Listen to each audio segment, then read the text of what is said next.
What is up? Welcome to another edition of the Fantasy Life Podcast. I am Marcus Grant, joined by Dwayne McFarland, and it is early in the week. This is when Dwayne emerges from the bunker after having written the Utilization Report. And Dwayne, you pop your head out, and lo and behold, it seems like half the league has switched places at this point. The trade deadline has come and gone in the NFL, and a whole lot of faces in new places. So how much does that change everything you have done in the last 24 to 36 hours? Fortunately, we had this thing last night called Halloween. So I reached out to my friend Jordan and let him know I'll probably be a little bit late on the utilization report tomorrow because I'm going to hang out with the family. Jordan being the cool guy that he is. So that's fine. And also in my mind, I was thinking, might give me a little bit of time just in case this stuff starts breaking. You know, a lot of times this ends up just being nothing, right? But it was something definitely today. So I was kind of glad that it took me. I wasn't able to react quickly enough to the Nyheim Hines stuff. Jordan had to go cut that later. He had to cut the James Cook. I had James Cook in the utilization report. He had to get an axe late. But other than that, I think I worked it all in. So it worked out good, Marcus. That is pretty Thank God amazing. for Halloween. Right? Thank goodness for Halloween. Yeah, I was out with the kid, kind of walking the streets and collecting candy, most of which I sifted through myself to see what I like, and then he gets the leftovers. But yeah, according to Adam Schefter, a record 10 trades were made on Tuesday before the NFL's trading deadline, and we're going to talk about some of those. We'll talk about the utilization report as well, which is up and active at fantasylife.com, so be sure to go check that out as well. Let's just dive into this because there were so many trades made, and a good number of them are relevant to fantasy football. One of the first ones of the day on Tuesday, TJ Hockenson goes from the Detroit Lions to the Minnesota Vikings. A little bit of a surprise there that the Lions would make that deal in the division. I sort of joked that it's everybody else in the NFC North teaming up to make sure that the Packers just can't win the division again.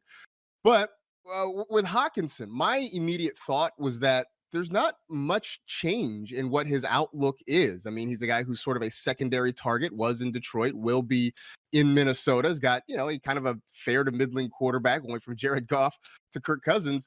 I think it's a nice move for the Vikings football wise, but fantasy wise, Dwayne, I don't necessarily see a big upgrade or downgrade for TJ Hockenson.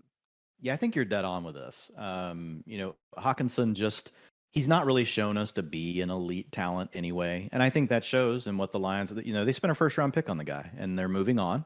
I think it's also an indicator that, they love what they have. And we'll talk about the Lions here more in a second. But to your point around Hockenson, I think this is a neutral move. I think if we were trying to pick a positive, it would be the fact that the Vikings have shown to be a pass, aggressive team. They're really passing above the NFL average in all game scripts, whether they're leading, whether they're close, whether they're trailing, doesn't matter. They've shown a willingness to continue to try to attack. They throw the ball quite a bit on first downs.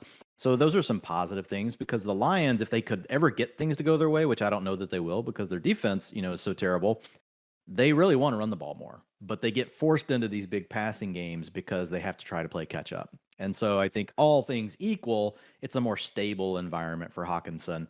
And he could maybe challenge to be the number 2 there, right? Adam Thielen's taken a step back. KJ Osborne really isn't anything. So I mean, there's a chance he ends up as the number 2 guy. But to your point, like he's a secondary or tertiary target, right? He's not going to be the main guy.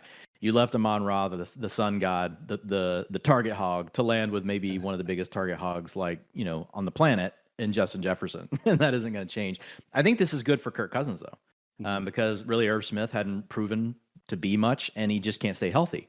So now at least for Kirk Cousins, you've got 3 solid weapons in the passing game, and Dalvin Cook's a good weapon in the passing game as well. We haven't seen him used that way this year, and you kind of have that rule of 3 working for you. Anytime you've got 3 solid weapons in the passing game, it's really hard even for a good defense to shut you down. So I think Kirk Cousins is the biggest winner from the trade, Marcus. And then I don't know what your thoughts are on the Detroit side, but I think it's probably Swift because a lot of times tight ends and running backs are kind of vying for the same looks. TJ Hockenson wasn't a big down the field threat. He was fine. He could stretch the seam occasionally, but mostly working underneath the same place that DeAndre Swift works. So I think this could be a little bit of a bump for Swift. Amon-Ra is going to keep doing Amon-Ra things. I think it's also kind of a hat tip that Jameson Williams will be back before long, right? And he's, the next 2 to 3 weeks, maybe 4 weeks, we could see him, back in the game. We've seen Josh Reynolds play okay, but I think the passing game will revolve really in the end around Amon-Ra St. Brown and eventually Jamison Williams. Yeah, I agree with that. I thought for a second, what does this mean for, say, a Josh Reynolds? But to your point that, Hockenson and Reynolds aren't doing nearly the same type of things in that offense. So I don't know that it Right. changes much for him. So maybe two guys who are already seeing a large target share just continue to increase that a little bit, which It could help a little short term for Reynolds, but I think right. at this point we kind of know what Reynolds is. Like, he's had multiple chances as a starter. Some of these guys, if they're buried on a depth chart, you got to kind of give a break to that and be like, okay, like if they were stuck behind really good players, it's like the thing when people like used to knock the Ohio State and Alabama receivers to be like, well, his target share in college wasn't like, dude, did you see who he played with? Like every person was like a first round NFL draft pick. Like, calm down over there. But in this case, this is someone, Josh Reynolds, he's been a starter. He's been a starter multiple times in his career and is not really shown to be someone that could demand a lot of looks. And so I think he's fine. I think he's probably better than what people thought he was, but I don't think he's the type of guy that can demand a whole lot more. He's also a tertiary.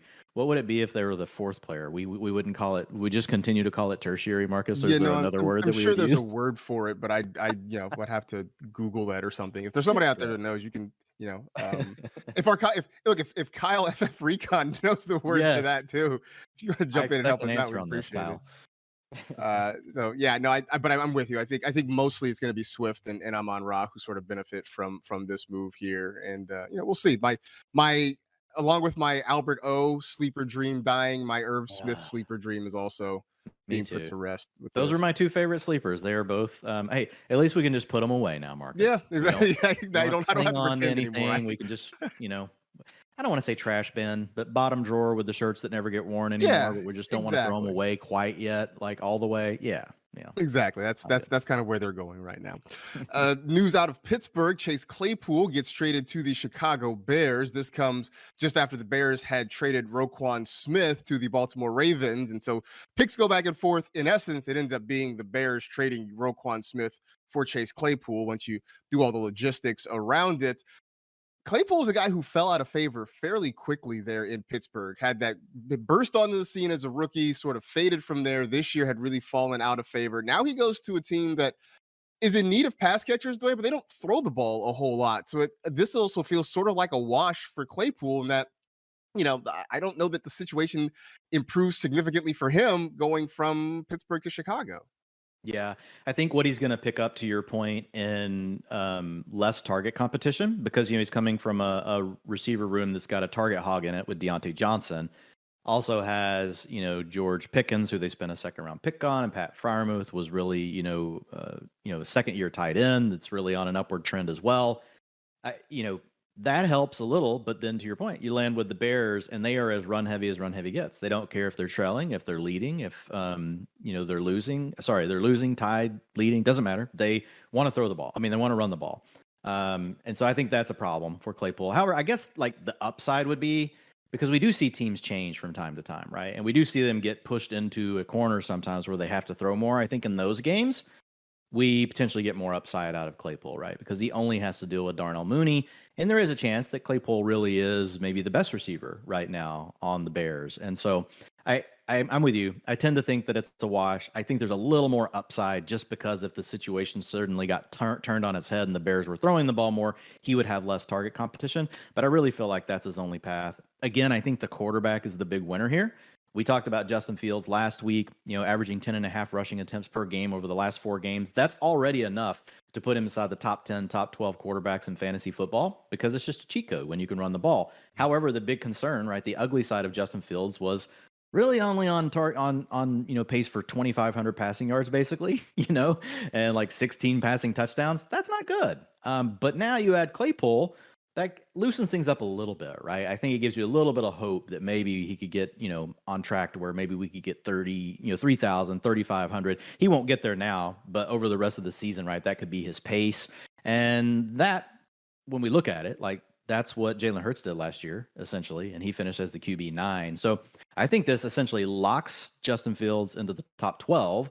And I think it gives him upside to push into that mid-range QB1 conversation. Also partially because of, and we don't need to rehash, but all of the quarterback disappointments that we've had this year. There's this big vacancy sitting there right now. So there's some things working in Justin Fields' favor. But I think he's the big winner of the deal. You talk about quarterback disappointments. I was just looking at some things and was shocked to see that Trevor Lawrence was like the QB 10. I Yeah. was like, wait a minute. I had And to he's make sure had that I some hadn't. huge duds, I you had to know. make sure. I had to make sure that I hadn't, selected some sort of filter or some kind of, slicer or something. Like, wow, no, he really is the QB 10 right now. Yep. That's What are your thoughts on what about George Pickens now? Do you think he gets a bump from this? Do you think that I maybe think he's he the winner here? does. Although I saw it sort of trending that way anyway. Just the change to Kenny Pickett seemed to do a lot for George Pickens' outlook. But now there is less target competition there. So now I think that sort of opens some things up. And I think I want to believe that it means good things for everybody because you talk about Deontay Johnson being a target hog. It hadn't really amounted to much in terms of production. Sure, he was getting more looks, but his catch rate was down. His everything was down accordingly because of that. So maybe now you see an increase in targets. Maybe you see more efficiency out of these guys too. So I think this helps everybody there. Maybe in a weird way, it helps Najee Harris too. I'm trying to figure out how exactly, but I just want it to happen. Yeah, I think Deontay Johnson, all he needs, right, is for the offense to play more efficient. He needs the quarterback to play better. I think it definitely helps George Pickens. I think it potentially helps Pat Freiermuth too, because those two, there can be some more. And it's going to be tough for Deontay Johnson to get that much more than what he's already been getting, because you kind of reach a point where once you're at that 25, 30% target share mark, and he's at 27% right now. I know that sounds weird because to your point, like he hasn't done anything with it. Like we have a receiver in the National Football League with a 27% target share. That's the wide receiver 36 in PPR. Like that's just weird. Like that doesn't happen very often. So I think he needs the Kenny Pickett improvement. I will say that on that front, the Steelers have shown a willingness to throw the ball much more now that they've had Pickett under center, versus what they were doing with Mitchell Trubisky. So I do think it's nice for Pickens. I do think it's nice for Freiermuth. I don't know what to say about Najee, man. I wish we had good news for Najee folks, but it just feels like one of those years is just going to be a burned year for Najee. You're just hoping he can cling on to that low end RB2, value, and you're just thankful for it at this point. Yeah, it's all bad, and now the talk that Jalen Warren's going to get more opportunity. It does feel like a lost year for Najee Harris. Other running back news: Nyheim Hines is out of Indianapolis. He goes to Buffalo, and we talked about sort of folding up Albert O and Irv Smith and putting them in a drawer for safekeeping. I guess we can sort of do the same for James Cook now that Nyheim Hines is in Buffalo. Yeah, this is not good. Because really, what we wanted from James Cook, right? He was the profile back that was the pass catcher, right? And we had seen the Buffalo Bills show an extreme amount of interest, right? In a player like this, of this profile over the offseason. We thought they had J.D. McKissick signed. For some reason, J.D. McKissick said no. He had a deal signed with the Buffalo Bills, the best team in the NFL. And he went back to Washington. I don't know. Daniel Snyder says he's got dirt on owners. Maybe he has dirt on J.D. McKissick. I don't know, how a player, obviously he has strong ties to probably his teammates there. So Chase Edmonds was also another guy that they went after heavily. So yeah, I think James Cook, we had the right reason to be excited about him. And this kind of confirms that. I think James Cook, though, just hasn't shown that he can do what they had hoped. And so they go out and they get Nyheim Hines, who fits that role that they want. I think this is an upgrade for Nyheim Hines. He had not been utilized really properly, in my opinion, in Indianapolis. He was basically just doing enough to kind of stand in the way of Jonathan Taylor, but was never being fully unlocked. And so now I think you're in a situation where he could take over quite a bit. I think he immediately takes over all the passing down work from Devin Singletary. So this is a downgrade for Devin Singletary, who really, his value had come from the fact that they were using him more in the passing game, because he's still not doing a ton on the ground. It was the catches and the receptions that were coming to him that were making him more viable in PPR and half PPR formats. So I think he's going to lose that work to Hines. I think this is good for Jonathan Taylor. Jonathan Taylor, I think, now could be your every down back. They did get Zach Moss back, as part of the deal. I don't think Zach Moss is scaring anybody, Marcus, as far as Jonathan Taylor is concerned. No, I mean, we weren't even worried. We weren't worried about him in Buffalo. I don't really see a reason to be worried about him in Indianapolis. Real quick, though, you talk about Jonathan Taylor, and I do think he gets a boost. I know it's only been one game with Sam Ehlinger, but any worries that maybe those checkdowns aren't going to be there with Ehlinger the way they were with Matt Ryan at quarterback? Yeah, I think it'll be okay, because overall they want to play a more balanced game. And I think they're going to stay more committed to the run game no matter what the game script now. And I think that ultimately is enough to boost Taylor. And now that the fact that he probably won't be coming off the field on passing downs, like Deion Jackson's not a passing down back. Naheem Hines was a receiver playing running back. That's a big difference. There is no reason on earth right now to take Jonathan Taylor off the field other than trying to protect him because you're just trying to nurse the injury back, right? He did retweak his ankle last weekend, so we'll have to see what happens with the practice reports this week on Taylor. But I think this overall, like the move to Ellinger plus this move, like it just makes Jonathan Taylor a guy that if I can go get him right now, Marcus, because someone's scared, they feel they just really screwed up picking him this year. I think James Taylor is probably, I mean, Jonathan Taylor. James Taylor would be awesome, like playing the guitar for everyone at halftime of the game. But Jonathan Taylor would be the much better running back, that you would want in a fantasy trade. And so, yeah, I love Jonathan Taylor the rest of the way. Just got to get healthy is the main thing. Yeah, no, I think there are probably a lot of managers out there who may be frustrated, maybe struggling and willing to part with Jonathan Taylor right now. James Taylor's foot speed to the edge right now is sort of lacking. Good in a lot of other areas, but I think that's one where he's sort of lacking right now. The Denver Broncos, Miami Dolphins pull off a trade. Bradley Chubb goes from Denver to Miami to help that pass rush there. Part of the deal coming back is Chase Edmonds goes to the Broncos. So, yay. One more running back there. I know Mike Boone is banged up right now, but Latavius Murray is there. Melvin Gordon is there. Now they're going to have Chase Edmonds there. I mean, I was sort of out on this backfield before. I'm completely washing my hands and walking away at this point. Agree. The only other thing I have to add, I think the biggest downgrade here comes to Melvin Gordon because he had already lost the work inside the 5-yard line. You see Latavius Murray punching in these touchdowns and they kind of look similar at this age, and you're kind of like, oh, was that? Oh, no, it wasn't. But hopefully you're not having to start either player. That's going to leave Melvin Gordon probably in no man's land because I think Chase Edmonds, they probably want him to take over the passing down work. Now, who knows? He was a throw-in and a deal. Maybe he won't be worth anything, but he's a guy that at one point, as recently as this offseason, he got a decent contract. Now he came out and didn't play well, and that got him moved from Miami, but I'm with you. It's mostly just gross. It downgrades Gordon because he's probably going to lose the passing down work. He's going to be stuck in no man's land. Can't score touchdowns. Can't catch passes. Latavius Murray's only going to be the short down yardage, early down guy trying to steal some snaps from Gordon. It's really nasty. Yeah, it's just whatever. In some ways, it makes it easier. We know just to kind of stay away from it at this point, but it's going to be frustrating there. Since we're talking about running backs and the Miami Dolphins, Mike McDaniel is collecting guys that he is familiar with. He brought in Raheem Mostert, who was playing very well for him down there in Miami. And now the Dolphins add Jeff Wilson Jr. in a trade from the San Francisco 49ers. So he brings in another guy who knows the system, can slot in well, and certainly pick up some slack. We know Wilson, Dwain, was going to be taking very much a backseat to Christian McCaffrey, especially after CMC pulls the touchdown trifecta last week against the Los Angeles Rams. Does he get a boost here? How much of a rotation do you see coming potentially with Raheem Mostert in Miami? I think the biggest news here is it's a downgrade for Raheem Mostert because, it's very clear, now with the trade and the way we had seen the utilization for the last few weeks for Chase Edmonds, that the coaching staff was just completely out on him. We know they won't be completely out on Jeff Wilson. I don't know that it'll be something where each player has a specific niche role. I think it will be more of a rotation. And maybe it stays 60-40. But I think we're probably looking at more of a 50-50 kind of deal. I could be wrong. Don't just go dump, Raheem Mostert after hearing me say this. That's more of a hunch right now. But it's just because Edmonds was so bad. At a minimum, Jeff Wilson's going to carve out more of a role than what Edmonds had. So that's an immediate downgrade to Mostert. Worst case, it ends up more of a 50-50, or we get the dreaded hot hand. We hear the hot hand approach, right? We don't want to hear that. So I think it is the downgrade. It's a slight upgrade for Wilson just because he went from previously being buried behind Christian McCaffrey and also having Elijah Mitchell working his way back. Plus you still have Tyrion Davis-Price on the roster.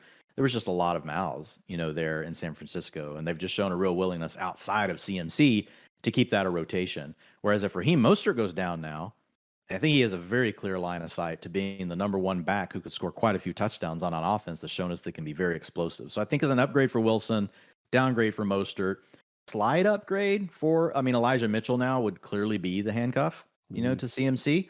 but TDP would probably still be involved in a scenario like that. So he gets a small upgrade, as well. TDP is really only still like a deep league stash. Elijah Mitchell probably should be rostered in most leagues once we know he's off IR. Someone once said that 49ers running backs are sort of like Pokemon. Like if you get one, you got to catch them all. You got to collect them all just because you never know where they're going to go. Although I guess at this point, Christian McCaffrey is sort of the one true king. Well, and even the problem with that was even when you collected them all, you still never knew which one to start. That's true. It changed from week to week. But yeah, that's all settled now. CMC dominated last week in utilization. Like he was back. He was true every down back.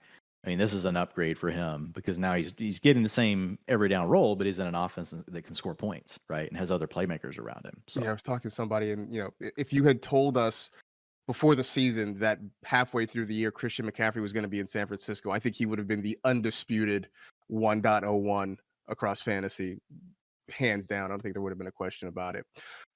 Speaking of, though, Christian McCaffrey, he is on a bye this week. A lot of top running backs are on a bye. You got the Browns, Cowboys, Broncos, Giants, Steelers, and Niners all off this week. So people are going to be very short at running back. We'll dive into that when we get to the utilization report. But real quick, one other trade of note. Calvin Ridley goes to the Jacksonville Jaguars. Now, he is not going to play this year. He is suspended indefinitely through at least this season. We'll see what happens next year.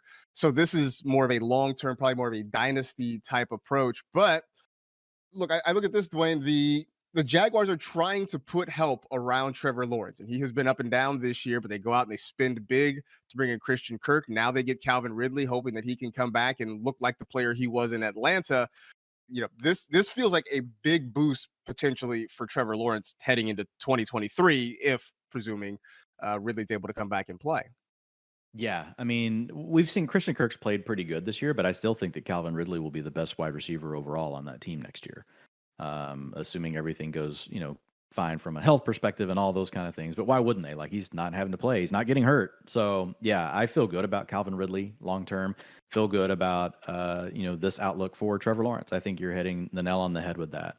I think, obviously, the other two guys, like, I can't remember what Zay Jones signed for, but it won't matter. He'll obviously be behind Ridley. And then I think Marvin Jones is done after this season. So, but like Zay Jones as your wide receiver 3 with Calvin Ridley and Christian Kirk as your 1 and your 2 and Evan Ingram, who knows what they'll do with him. He was on a 1-year deal as well. But yeah, I think it's a positive, for Trevor Lawrence. And, I think it's probably a positive for Calvin Ridley as well. At least for now, because he's leaving a team that didn't want to throw the ball at all. Could you imagine if we had to worry about Calvin Ridley plus Drake London plus Kyle Pitts and an offense that wants to hand the ball off 50 times to running backs that no one can name. If you walked up on the street, no one can name the running backs that are getting these carries, averaging 3 yards, per attempt in the Falcons offense. But that's where they continue to go with half of their touches. Are you telling me you're not making space on your roster for Caleb Huntley? I'm shocked at this point. Yeah, no. Hopefully Cordell Patterson comes back next week. He should be back really soon. That's right. I will say this, though, for people who are short on running backs, Tyler Algier, it's a good matchup this week. So one last hurrah potentially if you just need a stopgap for the week is that's potentially a name to take a look at. All right, let's pivot to the utilization report, which always is a good read, and even had some edits because of the trade deadline. We're able to get a lot of those things in there. But yeah, name you can mark off the list right up top. There you go. So like James Cook, we've talked about. He was one that I know you were big on stashing, but I guess not so much anymore with Nyheim Hines there in Buffalo. But let's get to Damian Pierce, who has continued to get a steady workload. Lovie Smith has been true to his word when he says we want him to get the ball about 20 times a game. And Houston has stuck to that regardless of the game script. And he has the look of a guy that really could be a nice add to a lot of rosters, especially if you've got some playoff aspirations, could really be that nice piece to kind of get you over the hump, especially in the fantasy postseason. Yeah. So with Damian Pierce, he's one of these guys that, I normally have a section called buy low. But really this is a buy high because, whoever has Damian Pierce, especially if they drafted Damian Pierce, and they took him in like round 6 of a draft, they're very happy that they were right. Not only are they getting fantasy production, they were right on their 6th round pick. That's a hard thing to acquire. So I'm not going to sit here and pretend that it's going to be easy to go get Damian Pierce. It is a buy high scenario, but I think you could be buying him at his floor. You already mentioned the first part. We've talked about this before, but he's dominating the rushing attempts, 77%. So if you're not going to be involved in the passing game, the path to still being viable is you need like 75, 80% of the rushing attempts. And he's getting that. That's a Jonathan Taylor type scenario. That is a Derrick Henry type workload. But guess what? He took over 100%, Marcus, of the 2-minute offense last week. We were a week early. We talked about it coming out of the bye in week 6 that, we've seen this in the past. These guys will expand their role after the bye week. And what happened in week 7 was interesting. Rex Burkhead lost the passing down role to Dare Ogunbowale. And so Rex Burkhead lost the passing down role over the bye week somehow, but it wasn't yet Damian Pierce, but this last week it was. And so I know it's only one data point, but I think you have to move swiftly on a piece of information like this. Number one, you had Damian Pierce only score 14.1 fantasy points last week. So the week before, he was 15.7. He had really been on a huge roll before that. Now, those aren't bad scores whenever you've got so many players injured. Those are still fine. Fantasy managers can live with a 15.7 and a 14.1. But what it could have been was 25 points. So if he keeps this passing down roll and he's in the 2-minute offense, it's really huge. So this last weekend, he had his second highest snap rate of 78%, and he had his biggest route participation of the season at 59%. And remember, the Texans are a team that trail a lot. So if they happen to get pushed into games, now they try to remain run heavy even when they're trailing, and they like to still get the ball to Damian Pierce, which is good. But what this does is it insulates him. It insulates him that if they do get pushed in these games where they're trailing 28-0, which could happen to the Texans, if he's out there for the 2-minute offense, those are the scenarios, folks, where you see Austin Eckler sitting there in your fantasy, lineup, and you're like, man, Austin Eckler's only got 13 points, and there's like 3 minutes left in the game, and all of a sudden you look up, you're like, wow, Austin Eckler has 27 points, because he catches like 5 balls on one drive and he scores a touchdown. And so it's going to give Damian Pierce that kind of upside. If he takes over this 2-minute role, he's going to be a top 6 running back the rest of the way. And I will guarantee you, no one is talking about this. Like I've watched for it on Twitter. I saved it. I didn't even put it on Twitter. I saved it for this show because we want to take care of the good people, Marcus. And so I'm super excited about Damian Pierce. If you can go get him, buy high. If you pay that low-end RB2 or that high-end RB2 price tag, which is his floor. Let's say he loses this. Next week, we come back on, we're like, well, just kidding. He doesn't have the 2-minute offense. We thought maybe he did, he doesn't, and it's gone. One, he could still get it back. But number two, you're still buying him at his floor, which is a high-end RB2, right? Because they're so committed to giving the ball on the ground. Oh, by the way, the Texans run the ball the second most inside the 5-yard line in the NFL, and all of those touches go to Damian Pierce. So he's scoring the touchdowns, but now he's going to have the opportunity to catch the passes. And it's one of these things, if you're right, the ceiling is so high, and if you're wrong, the floor is still fine. Do anything you can to go get Damian Pierce would be my advice. Yeah, it's I keep coming back to how first we loved him as sort of a late round kind of a sleeper guy. Then the hype got out, and we were like, maybe he's going too high, but it turns out that it was just right for where Damian Pierce got drafted with what he's done so far this season. Any thought that with Brandon Cooks not getting moved from Houston, does that have any impact in your mind on what happens with Damian Pierce? No, I think it's honestly good because it at least keeps the offense viable. You need a weapon. You need at least something that the opposing team respects, right? So that you can have a chance to score some points in a game. We know the Texans aren't going to be a top scoring offense, but we need them to be good enough to occasionally be down inside the 5 to give the touchdown opportunities to Damian Pierce. Like even though it could mean additional volume, like what you probably lose in the fact that the quality of your offense goes down. I like the fact, for the sake of Pierce, that we had Brandon Cooks stay put. All right, so there it is. Antonio Gibson kind of getting some work the last week or two. I sort of look at the Washington backfield kind of the way I look at this Denver backfield. There's a lot of guys there in an offense that doesn't score a whole lot of points. It's just sort of a mess. But after last week, you feel like Gibson is a sell high. Explain why. Yeah, so Gibson, let me say this. I love Gibson as a talent. I really do. And so there's always outs for talent. We talk about that on the show a lot. And so you don't want to just give him away for anything. I think he's still the best running back. I think he's the best running back on the Commanders. I don't, but the coaches don't agree. They spent the draft pick on Robinson, who, since he's been back, has led the way in rushing attempts every single week. They continue to give all the passing down work to J.D. McKissic. And so it's kind of been a weird thing with Gibson. It's his talent, honestly. On very few opportunities, he's been able to come through in week 7 and week 8 with 16.7 and 20.7 fantasy points. And so a lot of owners, or managers in your league, they'll see that and they're hurting at running back. And that's all they're going to care about, is that he could potentially give them some points.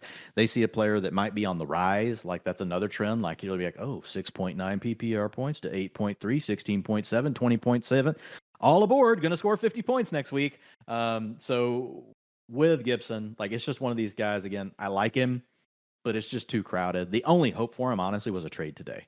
Now, the other hope would be you get an injury, to one of the other backs. We don't want to wish injury on anyone else. The biggest one would be J.D. McKissic, because if McKissic went down, he would then get all of the passing down work, and he would still be sharing some of that early down work with Brian Robinson. But unless that happens, he's not going to be able to continue to score 17 and 21 fantasy points per game. That he's out kicking his coverage big time. Like his utilization was the exact same like 2 and 3 weeks before that, and you didn't want him near your fantasy lineup. So this is just one of those weird variance things where his talent's enough to come through on certain weeks, but you're never going to feel great about Antonio Gibson, being in your lineup. Look, there's always the chance that they just change their mind and go back to Gibson over Robinson, but my gut says that it's still going to be some sort of rotation no matter what.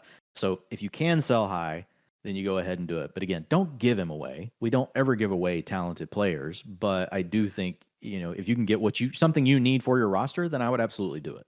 I agree on the talent profile. This is a guy that I've loved and I've always been frustrated with how they used him in Washington. And I also agree that I don't think any one of these three guys is going to take a significant enough of a step back that you feel good about using either of the other two. So it just may be time. You're right. It'd be nice if we could free Antonio Gibson. We should go on Twitter and we should start campaigns to trade all the guys that we love who seem to be in bad situations and try to get him to try to get those players to other situations. Are we feeling that way about Damien Harris now that Ramondre Stevenson seems to be taking over in the New England backfield? And I know we've been excited about Stevenson. Do we have concerns about Damien Harris and what his usage is now? Yeah, for Harris, before we had the injury to the hamstring, he was really at least still the lead early down back, right? We had seen him get 54%, 55% of the rushing attempts. And it was really Ramondre coming on, taking over on passing downs and getting he was he'd get the other rushing attempts. Since he's been back from the injury, and you kind of discount week 7 because, this was an injury that seemed pretty severe. Now the Patriots do this all the time, like a guy that could miss multiple weeks. And then all of a sudden he was a game time decision the very next game, which was week 6. Now he did miss that game, came back in week 7. He probably really wasn't a game time decision in week 6, probably still pretty limited in week 7, but week 8, he was off the injury report early in the week. And so we assume the full practices and everything, he was probably a full go in week 8. And we saw his rushing attempts only get to 34%. So it does appear that Ramondre Stevenson is not only taken over all of the passing down work, he's also now the primary ball carrier for the New England Patriots, which just doesn't leave a lot of outs, for Damien Harris. His outs now are going to be scoring touchdowns. And there's an opportunity for that. He took 67% of the short down and distance work last week, which often translates to the carries inside the 5. But Ramondre Stevenson's also been really good in those scenarios as well. So I don't necessarily think that he's just going to take that role over. It's really going to depend more on luck. Like Damien Harris, I could see him, Marcus, getting like every third drive, still rotating off on passing downs, but getting to come back in for his drive. And if he happens to be out there and the Patriots get the ball down inside the 5, you could get lucky and score a touchdown. Otherwise, you're going to be pretty frustrated, I think, with Damien Harris. So I've got him as a mid-range RB3 now. He used to be, a high-end RB3, low-end RB2, but he's really trending towards RB4 territory. I do these things in phases. So next week, if we don't see him revert back a little bit closer to what we had seen before the injury, then I'm going to move him down into RB4 territory, which is essentially those are guys usually you're only starting when there's extremely good matchups, or they're going to move up in a scenario where a teammate is hurt, or you just got to squeeze them in for a bye week. But you're really not typically wanting to put those guys in your lineups because they're running back 4s, right? That's the way they profile. And so there's usually always going to be a receiver that would be a better option in your flex than that. So once you reach that territory, it's for the most part, you're not a starter anymore on most weeks in fantasy. And I feel like what you said about Damien Harris is to some extent the concerns we had about him coming into the season, that everybody thought Stevenson was going to take a lot of that passing down work, and that was why he kind of became the hot name to have out of the Patriots offense, and that Damien Harris was not going to have the same touchdown upside that he did last year. It was really hard to imagine that he could duplicate that. I don't think we imagined him dropping all the way to RB4 territory, but I think that's sort of what it is, unless something changes in terms of his usage in the next week or two. Looking at wide receivers, Rondale Moore, still viable. I mean, I know we're still waiting for Marquise Brown to come back. So until that happens, Rondale Moore still in a good spot to get some occasional usage for fantasy managers. Yeah, I think he's more than that. Honestly, I think he's played really well. 95% route participation over the last 4 weeks. That's despite the return of AJ Green and the addition of Robbie Anderson. He's the number 2 right now. And we've got a wide range of outcomes on when we're going to see Marquise Brown back. Like, depending on how his foot heals, it could be week 12, but it could be week 16. So this could be quite a while, and it's still a young player, only in his second year. And we finally, this last week, Marcus saw what we loved about Rondale Moore coming out of college, a great run after the catch player. He had one of those classic getting tackled, where the player's trying to hold onto your shirt and the shirt stretches out like it's completely elastic until it just pops, and then the player takes off like he's just slingshot. That was Rondale Moore. He had a play like that. That's how he scored his touchdown. So he came up with a big play. And right now, yes, the target hog is obviously DeAndre Hopkins. But behind him, we've got an offense that trails all the time. The Cardinals have trailed by 4 more points on 75% of their plays this year. So there's plenty of passing to go around. And so that means Rondale Moore and Zach Ertz are going to be viable. When Marquise Brown comes back, it will squeeze him. But again, we just don't know. It could be quite a while before we see Brown back. And with a young ascending player like this, you never want to say no anyway, right? All of a sudden, if the Cardinals offense just really gets going, there could be room for Rondale Moore just through efficiency. So I like to bet on young talent. I do believe Rondale Moore is a guy that should be rostered like in every single league for whatever reason. Like, he's still available in quite a few Yahoo leagues. So he's a guy that, if you're listening to this, late, your waiver wire is probably already run. Just go check.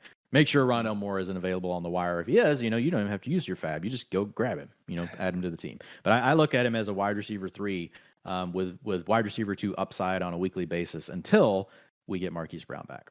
Yeah, those are the best kind of ads, right? When waivers have already run and there's just a guy just hanging out there and you can just snag him without having to give up. Those don't happen very much in the leagues I'm in, Marcus, but I am envious and I'm happy for the listeners where it does happen to them. Exactly. But we're out here trying to spread good feelings. But yeah, when you could just do that without giving up any fab or having to use a waiver priority claim, those are the absolute best ones. Let's talk about a couple of Carolina Panthers, because it's been nice to see DJ Moore kind of come back into our lives. Had the huge game last week. We'll leave the whole helmet thing aside with what happened with DJ Moore, but the production was great 2 weeks in a row for him. And then Terrace Marshall Jr., which I feel like the Obi-Wan Kenobi gif, that's a name I've not heard in a long time, Terrace Marshall Jr. But stepping up and filling a void now that Robbie Anderson is gone and they're trying to find new guys. I mean, one, DJ Moore, I think, has become a guy that you really do have to give him strong lineup consideration each and every week. But now Terrace Marshall, I mean, we're talking about him as a potential waiver wire guy in the weeks to come.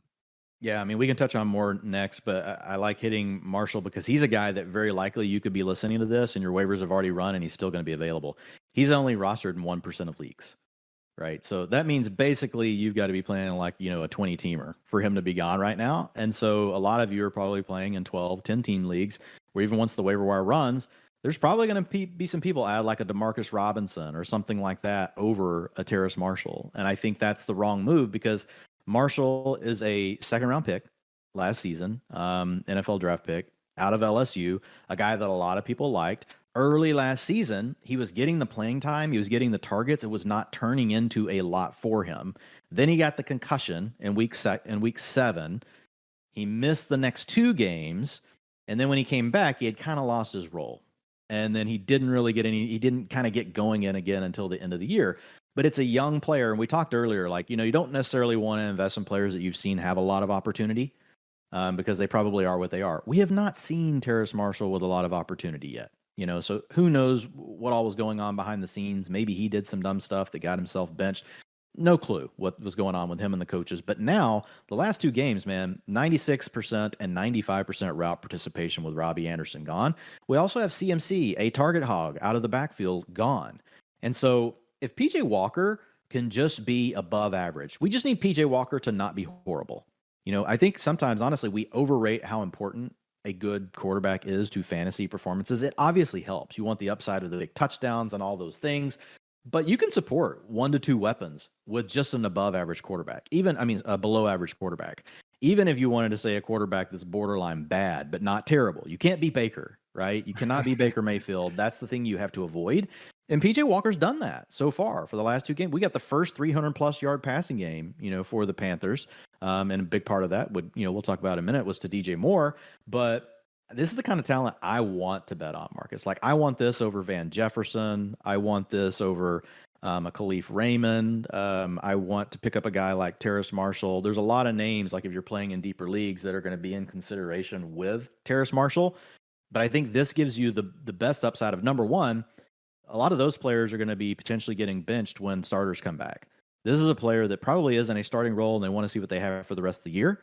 He's got the second-round draft capital, and he's also playing well. 26% target share this last game.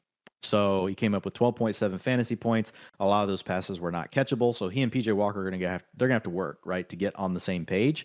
But I really love Terrace Marshall. Like, I think he should be rostered, he should be rostered in almost all 12-team leagues, I would say. 10-team league starts getting a little bit more dicey depending on what your roster looks like. But if you've got anybody that doesn't check the box of rest of the season role and has upside because they're a young player, then I would trade them out for Terrace Marshall.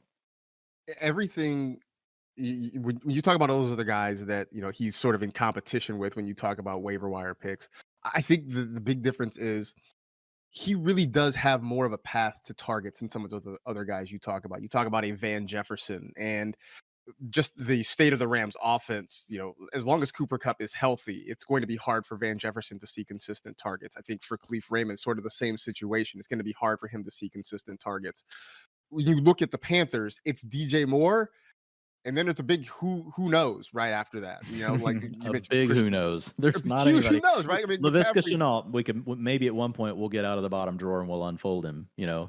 We'll put him back on a hanger, Marcus. I don't know. We'll see. We'll see. But right now, I mean, Terrace Marshall Jr. looks like he has a real opportunity. I mean, we talk every week about earning targets. He has a real opportunity to go out and earn targets in this offense. And I'm with you. I'm excited about what I've seen out of PJ Walker. Not in the sense of I want him on my fantasy roster, but in the sense of what he means for this offense, for the passing game down there in Carolina. It just gives them a whole new shot in the arm, which seems like a perfect way to segue to DJ Moore, because he has gotten, a little bit of that Captain America super serum, it seems, with PJ Walker there at quarterback 2 weeks in a row of having big games. Last week, a huge game, over 150 yards, a touchdown there.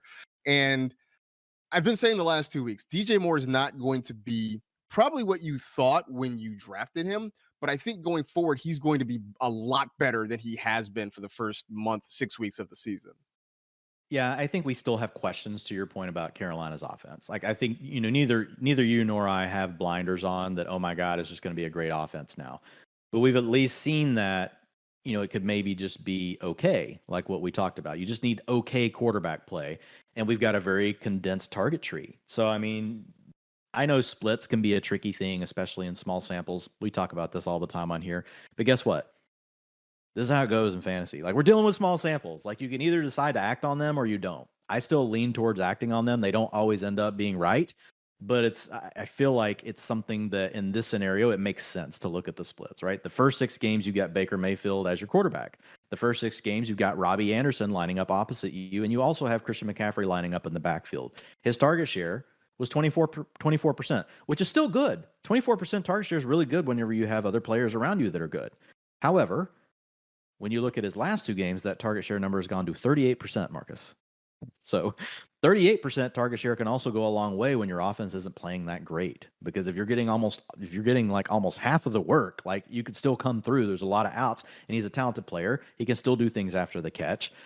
He's a guy that can score from anywhere on the field. He's not as great of a ball tracker, but he can beat you over the top. He's not like a big contested win guy, but he's very good on run after the catch, right? And so if you take a wrong angle on DJ Moore, he can score on you from anywhere on the field. So I like that aspect.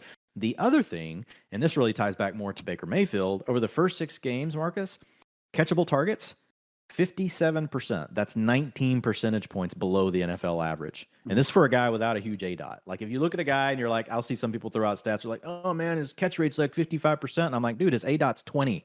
Like the further a guy Right. gets down the field, the more contested catches you get, number one, because the safety's there to help the cornerback. A lot of times you're throwing into you got two coverage players. And then also the accuracy goes down from the quarterback the further you get away from the quarterback. So this is a scenario though where a guy that's, with an average depth of target that is, right there in the mid range, you're talking about 10, he's on most games, he's 9, 10, 11, 12 yards. And so to see him 19 percentage points below the NFL average says a lot about he and Baker Mayfield and their lack of chemistry over the last 2 games with PJ Walker. Again, small sample size alert, but 76% catchable targets, which is right in line with the NFL average. So if you get a player that's gone from a 24% target share to a 38%, and their catchable, target rate has gone from 57% to 76%, who cares if it regresses? I mean, it's going to be a positive. Like, it's going to be really hard for this to not be a positive for DJ Moore. I think he's back in the low-end wide receiver 2 conversation. He's got 27.5 and 19.6 fantasy points in PPR formats over the last 2 games. You can feel far more confident about him. If you're on a loaded roster and you want to think of him as your wide receiver 3 and you want to put him in as wide receiver 3 because you want him to earn it, then you do it. You tell DJ Moore. You let him know, like, you're earning your spot on this roster.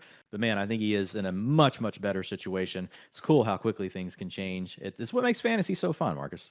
Exactly. We talk about it's a week-to-week game, and everybody wants these long sample sizes. Sometimes it really is just week to week, and sometimes it's just one change here or there that makes a difference, which seems like a good way to get into the Washington Commanders and Terry McLaurin. No Carson Wentz. It's Taylor Heineke. Is Taylor Heineke good for Terry McLaurin? Should we ask that maybe Carson Wentz just take a sabbatical for the rest of the year to help our Terry McLaurin shares across fantasy leagues? Yeah, I think with McLaurin, it's probably you got a couple of things going on, and this is true with DJ Moore too. But I mean, this is just a player that we know is really good, and he had a bad start to the season. But it does appear that there is more chemistry at this point with him and Heineke. He has set season highs and target shares over the last 2 games, 26% in week 7, 29% in week 8. And so it's good to see from McLaurin. We know he's a really good player. He also now leads the team in yards per route run at 1.74.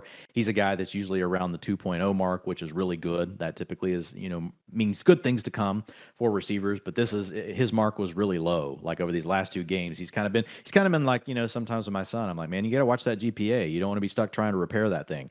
It can take a while to get it back up, but 1.74, he's starting to move it and the yards per route run back in the right direction. So yeah, I think it looks really good for McLaurin. I'm looking at him, he's back in the low end wide receiver 2 conversation, high end wide receiver 3. Not quite where we have DJ, not quite as, confident as we are with DJ Moore, but close for Terry McLaurin. Yeah, and again, this was another guy that was underwhelming, but I think we all looked at it as it's not really his fault. The quarterback play has been frustrating around McLaurin. Plus, we'd also seen the emergence of other guys. Jahan Dotson early in the year, Curtis Samuel. There were a lot of factors, but if we can get McLaurin back, that's certainly going to help a whole lot of rosters. Garrett Wilson started really well, kind of went into hibernation, it seemed, for a couple of weeks, then came back with a really good game last week. And I mean, I don't know what to make of Zach Wilson as a quarterback. I certainly think Jets fans are frustrated. I've seen Elliot Christ's tweets about Zach Wilson over the last couple of weeks, but it does seem like he and Garrett Wilson seem to have a thing going, much to the chagrin of Elijah Moore and probably a lot of Jets fans out there. But at least for us, our selfish fantasy needs, Garrett Wilson, can we feel more confident in him week to week now? Well, I think there's a couple things going on. Number one, Zach Wilson's not good. So that's gonna remain a challenge. It is. But what we saw this last week was that they actually could be forced out of their run heavy nature. So the Jets they've played really good defense. They've played in matchups where it worked out that they weren't getting blown out. And with Zach Wilson at quarterback, they showed us that they really wanted to just make him drive the bus. They didn't want to, and when you watch him play, you see why. Because he's a turnover waiting to happen every play. Not just some plays, every play, this man is a risk to turn the ball over. And I think ultimately that's going to be what ends up working in Garrett Wilson's favor, funny enough, because what Zach Wilson did show us this last weekend is if they get cornered into a game where they need to throw, which happened, he can actually come through. He threw for over 350 yards, 355 and 2 touchdowns. Now, it wasn't necessarily pretty, but when they were in that scenario, it worked. And for Garrett Wilson, with him, you just have, Elijah Moore's in the doghouse. He did not get traded today, so there's always an opportunity for Elijah Moore to. He's a talented player. I don't get the Jets. Denzel Mims, you could have traded him. No, we're just going to hold him and we're going to not play him. We're not even going to have him active on game days. That's a better use of Denzel Mims. You had people wanting to trade for Denzel Mims in the offseason. You could have got something for him, but no, you didn't. And so there's a risk with Elijah Moore that the same thing's going to happen. They're going to put him in the doghouse. They're not going to let him play. And they're going to end up getting nothing for him. Like, they probably could have got something really nice at the trade deadline today. I have no clue what they were offered, but they're a very frustrating team. But back to Garrett Wilson, all roads lead to Garrett Wilson. 88% and 98% route participation over the last 2 weeks. They like him. He's an early first-round pick. He's locked in as the number one. Like, he's not going to be leaving the field, even when Corey Davis comes back from the shoulder injury. And he's the best player on the Jets anyway. He's the best player on the Jets, period, right now. Garrett Wilson is. Leads the team in target share, 21%. His targets per route run, he also leads the team at 22%. He has a 1.76 yards per route run with bad quarterback play. That's impressive. Those all point to signs that Garrett Wilson's a really good, he's really good at football. That's what all those things tell us historically. And even once Corey Davis returns, like, his targets per route run, like, just kind of level set since he's been hurt. I won't use target share. That's not fair to him. But only a 14% when he's been out there. So Garrett Wilson is the lead guy. He's now getting enough routes, and he's also an explosive playmaker. So he's a guy that, he's, funny enough, like, still available, Marcus, in 48% of Yahoo leagues right now. Like, so, like, if he's available, like, you got to be all in. And remember, talent. We want the young players that have talent and now are in full-time roles. Garrett Wilson fits that mold. He would be the top guy if he's available, and you're having to be looking at your waiver wire. But Terrace Marshall is another guy that kind of fits that. I love having these kind of guys on my roster over some of the other names that you're probably looking at on the waiver wire. Right. I mean, young, talented guys who are, we said it before, young, talented guys who are in situations where they have lots of opportunity. That is generally what you want. And I know that sometimes we get caught with the muscle memory of just names that we're familiar with or names we remember. And I know that is a trap that a lot of folks fall into. Yeah. Sometimes it's good to retrain your brain a little bit. And Wilson, he's gone in a lot of leagues. Like, he's another buy low guy. Like, I know he had 17.5 points last weekend in a PPR, but before that, you mentioned he had kind of been in hibernation, 6.5, 1.8, 5.7, 6.1. So I mean, he's not going to be an immovable object, from another, owner's perspective. Like, he's a piece that you could probably get potentially thrown in a deal. So just, I love keeping names like that in mind anytime I'm thinking about trade scenarios. Right. Let's get a couple of tight ends real quick. Tyler Higbee, who for my money had been one of two usable pieces for the Rams, Cooper Kupp obviously being the other one. You were downgrading him. Is that because Allen Robinson might be coming to life? What's the reason? We can hope. We can hope that Allen coming to life. Man, it's just been bad for Higbee. He briefly left that game with a neck injury, but he was out there on the last drive. He wasn't gone for a long time.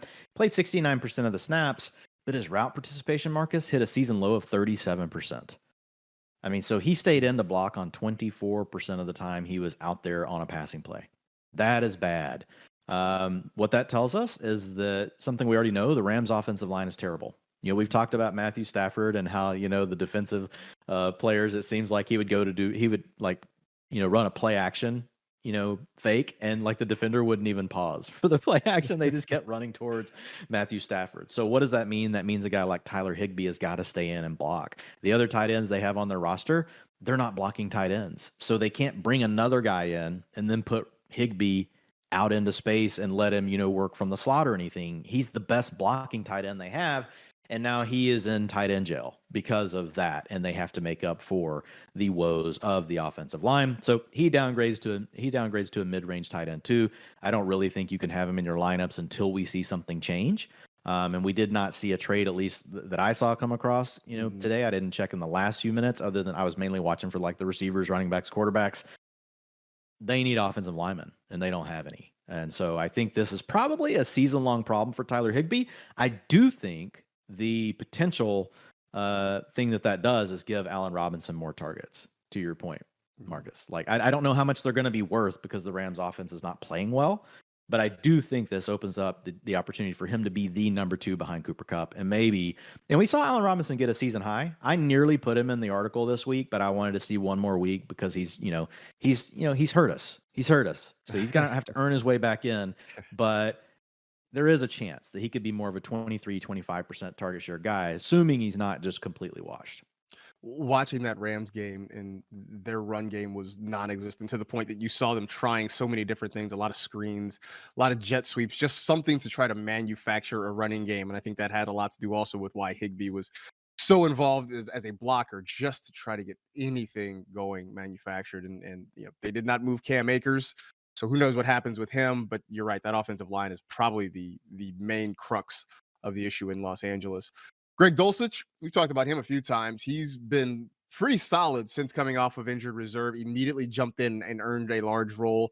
Broncos are on a bye this week, but I would feel like for people who are thirsty for tight ends, which is pretty much everybody who doesn't have Mark Andrews or Travis Kelce, and you have a spot on your roster, maybe a good guy to stash for the short term. Yeah, and with Dulcich, he is on bye. The Broncos are on bye this week, so he's a little bit less immediate help and more of he could be your tight end one, though. Like, if you don't have one of those top guys, like Greg Dulcich is at the top of my list. We just talked about Garrett Wilson. We just talked about Terrace Marshall.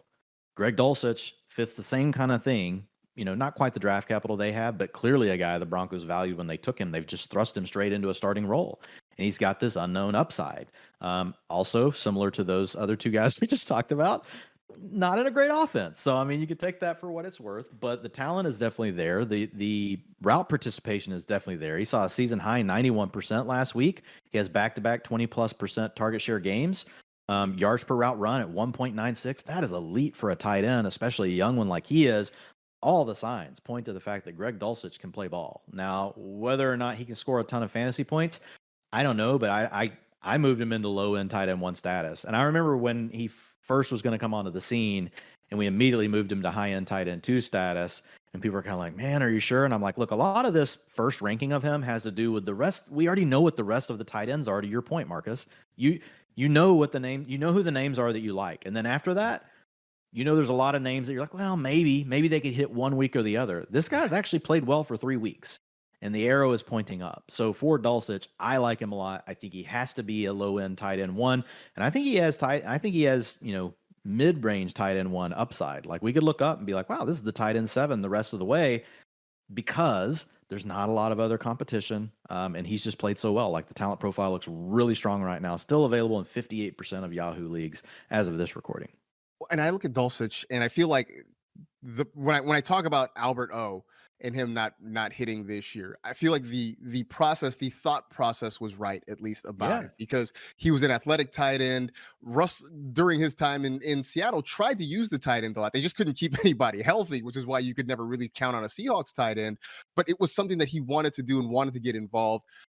We just picked the wrong guy. We picked Albert Okwuegbunam instead of Greg Dulcich, but at least the process, the idea of it was right. So the end result might have been a little bit different than what we anticipated, but we at least had that. We were on the right track, trying to get to the end there. Last couple of minutes before we get out of here, I actually tweeted about the 2019 draft class from a couple years ago that we are or 2021 actually. Let me get my years right. 2021 draft class from a couple years ago that we are still very much in the formative years of, but guys like Justin Fields, Trevor Lawrence, Zach Wilson, Trey Lance, whom we haven't really seen much of, no one has really grabbed the reins as being front and center. I would suspect Justin Fields is the best of this group, but a year and a half into this draft class now, how do you feel about what you've seen from these guys? Yeah, I think from a fantasy perspective, it is Fields. Then I would say it's Lawrence. After that, Trey Lance, we don't know. We haven't seen. So I would still rank him ahead of Zach Wilson, though. I think I've seen enough from Zach Wilson to know that he's going to frustrate too many coaches. He's got a lot of things to fix. So they've got the draft capital tied up there right now, but there will be a move away from Zach Wilson, I would think, within the next year. They may give it one more year because they spent the high draft pick. But he has a lot of things. Now, he could still change. He could still improve. He's a young player, but last year was really bad, and this year looks just as bad. Like, folks have seen enough, right? You've seen the throws back across the body into the middle of the field. And some people can do that. Josh Allen can do that. He has a cannon. Patrick Mahomes can do that. They are elite players, and they've shown that you can break the mold and you can do that. So, I'm not trying to bash on, Wilson for those things, but he also can't even get a ball all the way out of bounds. That ends up being a pick. You're just trying to throw it away, and you still throw a pick. So it's problem after problem with Wilson. So I would safely put him at the bottom. It'd be my thought, Marcus. I think from a fantasy perspective, Fields is definitely he's trending to be the number one, getting very involved in, the design rushing game, like we talked about, last week, averaging the 10.5 rushing attempts per game. Has a lot of questions still as a passer. But he's so good on the ground, like you can use him for fantasy. My guess is Trey Lance is also that at a minimum. But we just haven't seen him be able to stay healthy. I think Trey Lance is probably very similar to what we think we have with Justin Fields right now. But the injury, has kept us from seeing that. So I would still rank him ahead of Zach Wilson. Trevor Lawrence, he's the toughest one because people were so high on him. People were talking about Andrew Luck. This was really the best prospect we had in the last 10 years at quarterback. And so anytime you have something like that, it makes it harder to adjust, right, to the new world, the new reality when your priors were so high. And so I lean into a lot of other people for a lot of my college, information, that watch all the games, they watch the film. Now I'm still grinding the data and trying to look at those things, but he did a lot of nice things on both fronts. And so while he didn't necessarily look like as the best prospect in 10 years to me in the information that in the data that I look at, he still looked like a really good prospect. Mm-hmm. And so to see him kind of just settling in almost more like a game manager, I don't know, my brain's still struggling with it. I feel better about him than I do with Zach Wilson because he's not making the big, boneheaded plays, right? Killing his team. So there's still this chance for him to stay on the field, because if you're not doing that, you get a chance to stay out there. And you get a chance to keep proving yourself. If you start just making the team lose, right, that's where the coaching staff can really lose patience. No, I'm with you there. I do think Fields is number one. I like Lawrence behind him. Wilson down the list. I struggle with. I think I would go Lance number two, even on the unknown. Just sitting here thinking through it. All right. Because I think I've seen enough from Lawrence now to say he's probably not elite. It could still end up being wrong, but I think he's probably an average NFL quarterback. Lance could be a complete bust, but on the other hand, he could also still be elite, right? And he could, and at a minimum, even if he's not a good passing quarterback, he could still be really good just based on the fact that he can run as long as he's healthy. I think the thought was this year, had he stayed healthy, the hope was he could be sort of what Jalen Hurts was last year.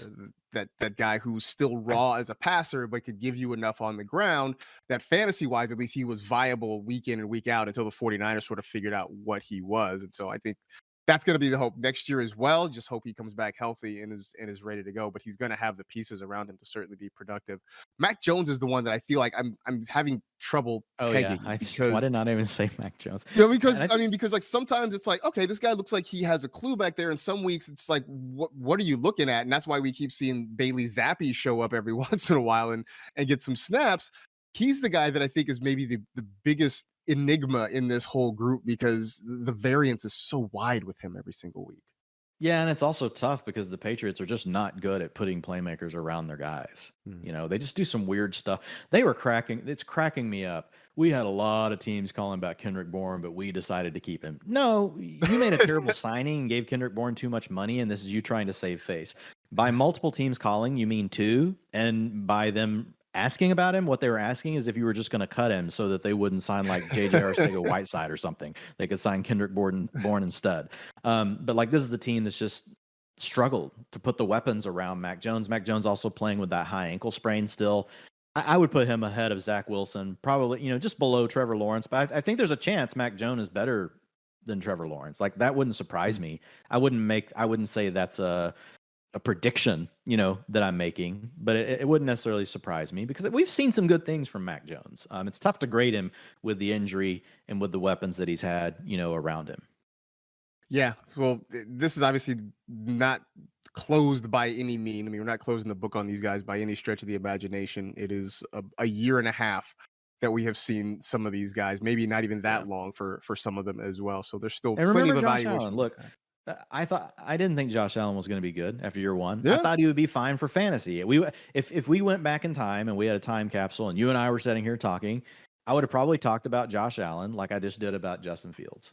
I'd have been like, you know what? No clue what he's going to be as a passer, but he runs the ball. That's good enough for fantasy. But we would be like, God, can he stay on the field? The turnover-worthy plays. Everybody's seen the throw into double coverage to a fullback down the field. I mean, there were a lot of bad things, and his accuracy was so bad. I would have never thought that Josh Allen, and look, most people didn't. I know Bills Right. Mafia, you did, because you guys, you bleed, blue and red, and you would never doubt it. But people that are not from Buffalo, 95% of them thought that Josh Allen, I would venture to say like 98% of people never thought Josh Allen would be what he is today. So I just throw that out there because there's a range of outcomes on these things. Like, and we could be wrong. Like we could be talking in 2 years from now and be like, man, can you believe what Zach Wilson did? I don't think it's likely, but it could happen. Hey, look, and I'll let you in on a dirty little secret. I know some Bills fans who will privately admit they didn't think Josh Allen was going to turn into this. That on draft day, they were hoping for. I know one Bills fan who said he was hoping for Josh Rosen over Josh Allen. So, sometimes the best decisions are the ones you don't make. So that is a tale of two Joshes right there. Exactly. Wow. Absolutely. Josh Rosen. There's a blast from the past. So then we will wait to see exactly what these quarterbacks become down the road and how we're talking about them a couple years from now. In the meantime, feels like a good place to put this one to rest. We will take a pause for a couple days and we'll come back at you later on in the week as we get ready for rankings and get you ready to tackle week 9. So as always, we appreciate you listening. Go and check out the Utilization Report over at fantasylife.com. Be sure to check out all the tools there and sign up for the newsletter if you haven't already. Plenty of good stuff. Join the community. Be part of our Discord as well. Plenty of good chats. A lot of good information flying back and forth and a lot of really good conversations happening over there at Discord. So in the meantime, that will do it for this edition of the Fantasy Life Podcast. For Dwayne, I am Marcus. We appreciate you listening. Enjoy the week. We'll talk to you again real soon.